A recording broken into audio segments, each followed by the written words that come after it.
An alternate 1982, a huge alien spaceship arrives on Earth and hovers above South Africa. For 3 months, there's no activity from the ship, so the authorities finally decide to cut their way inside, only to discover a group of aliens in a malnourished condition because they ran out of supplies a long time ago. These aliens get derogatorily named prawns by humans. Rumors say a shuttle descended from the mothership, but nobody is able to find it. After receiving lots of international pressure, the South African government moves 1.8 million prawns to a refugee camp known as District 9. Scholars believe these prawns are the workers of their species, and therefore they need higher leaders to command them and rarely take initiative. Although it's surrounded by soldiers and fences, the first few months in the district are peaceful, and it's discovered aliens love cat food. But as time passes, humans begin rioting because the government is using too many resources on aliens instead of taking care of their people, and District 9 becomes a slum, further gaining people's xenophobia. The fact that aliens see certain violent activities, like setting fire to vehicles, as mere entertainment doesn't help their case at all. Eventually, the area becomes overcrowded and a prime land for all kinds of crime. Warlord Obasanjo opens a massive black market in District 9, which includes lady workers and arms trafficking. The aliens' technology is quite advanced, however, human hands aren't capable of handling their weapons. 28 years later, the tension between aliens and locals make the government relent to public pressure, and they decide to move the camp away from the city to a remote location. To do so, they hire a weapons manufacturer called MNU, Multinational United, whose executive Mr. Smith appoints his employee and son-in-law, Wikus, to lead the relocation. A group of mercenaries will also come along for the sake of Wikus's safety and to push along any aliens that resists. Wikus's assistant and a cameraman also come along to record it all. While they get ready, Wikus isn't happy to see how many weapons the mercenaries have brought, but Colonel Venter insults him and tells him to deal with it. A whole convoy of vehicles carry the team to the district to be able to cross through, he protests, and when a few prawns try to attack them, the mercenaries defend themselves with killing shots. Wikus goes from door to door and asking the prawns to sign the forms that informs them of the eviction, sometimes using cat food as bargain. While some aliens accept to cooperate, others don't want to be taken from their homes and try to fight, which causes the mercenaries to take them out by force despite Wikus's protests. In one of the houses, they find prawn eggs filling the room from wall to wall, and after showing them to the camera, Wikus orders a mercenary to burn them.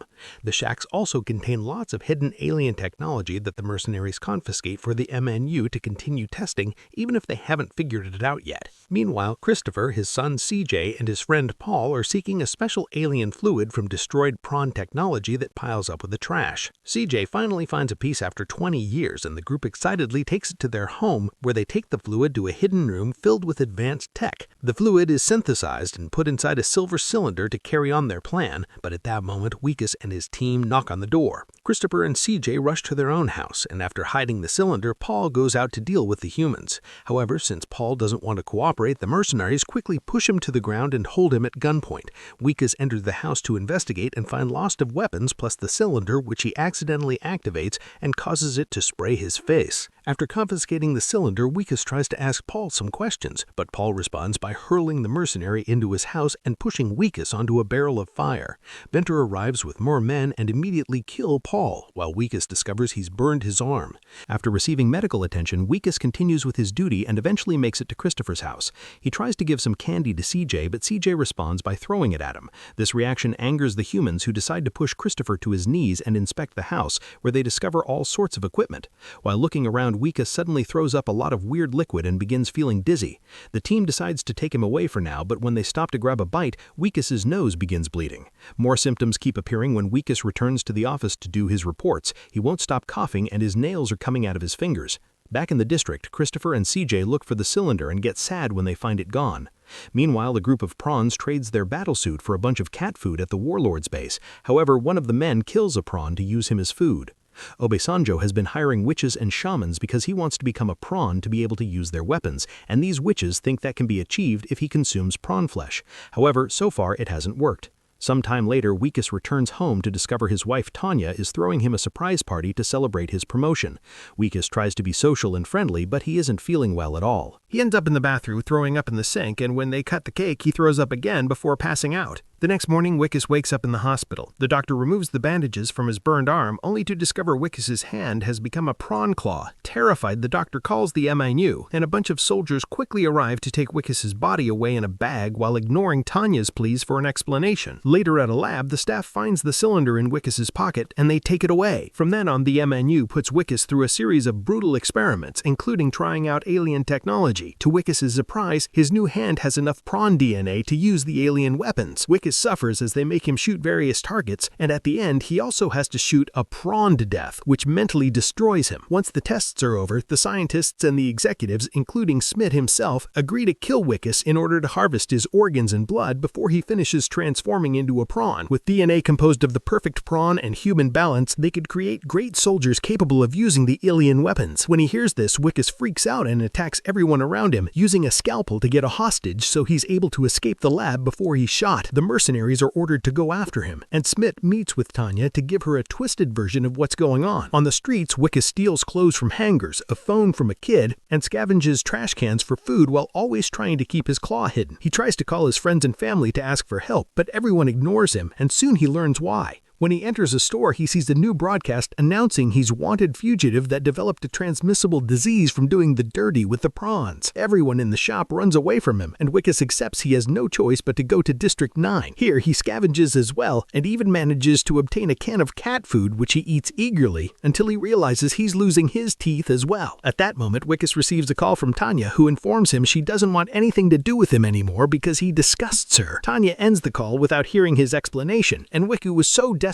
to get her back that he gets an axe to try to get rid of the claw. However, he's so nervous that he only gets one finger, and the pain is too much to continue. Suddenly, mercenaries' helicopters begin looking for him in the area. Wickes rushes to hide inside a house and bumps into Christopher, discovering his secret room right before passing out from blood loss from his wound. When he wakes up later, he finds himself inside the rumored shuttle hidden under Christopher's house. When Wickes explains he doesn't have the cylinder anymore, Christopher and CJ explain they need the fluid to operate the mothership again, and it could also power a machine that can help Wickes reverse his transformation. Retrieving the cylinder would be impossible because the mercenaries would kill them on the spot. Wickes spends the following hours suffering the pain of his body transforming as his skin sheds and his torso mutates. Suddenly, Wickes gets another call from Tanya, and this time she promises to take him back and to be more understanding. However, this is a trap by the MNU, who made Tanya call with lies to track Wickes' location. Meanwhile, CJ tells Christopher how much he misses his home planet. But Christopher reminds him they can't go anywhere without the fluid, so they should go to the new settlement. Wickes overhears this and feels bad for them, so he explains the new territory is even worse than this one. Going there is just a bad idea. Desperate to help the prawns and go back to his wife in a better state, Wickes announces he has a plan. Afterward, Wickes goes to see Obisand to try to buy some weapons, but he's received with disdain and violence. When the men push Wickes, they notice his transformed body, and Wusanjo sends orders to get his claw for him to eat. Wickes struggles against the men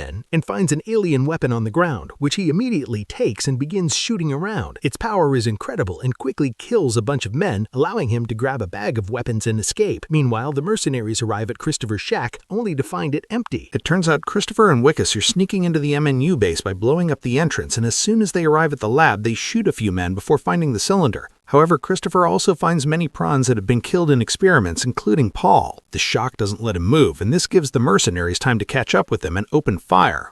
Wickes fires back and kills lots of mercenaries while he reminds Christopher of CJ's future, which helps the prawns snap out of it. Then Christopher uses scraps found around the lab to make a bomb which is used to create an opening on the wall. Wickes and Christopher rush outside and steal an MNU car to return to District 9 while Venter and his men follow them. Once they make it to the house, CJ begins putting the fluid in the shuttle, and Christopher uses that moment to confess he'll come back in 3 years to cure Wickes, because the current fluid isn't enough to both power the shuttle and the healing machine. Furious, Wickes knocks out Christopher and descends into the shuttle, where CJ is putting the fluid into the shuttle and makes the shuttle work again. A desperate Wickes tries to operate the shuttle while Venter arrives and threatens to kill Christopher. Suddenly, the ground starts to shake and Venter and Christopher run out of the house right before the shuttle raises from the ground, not very smoothly. Venter orders his men to open fire, and a missile immediately destroys one of the shuttle's engines, so Christopher has to watch how his last hope crashes to the ground. Afterward, Venter's men capture Christopher and Wickes to take them away in their car. However, the vehicle is suddenly ambushed by Obasanjo's gang, causing their cars to crash against Venter's.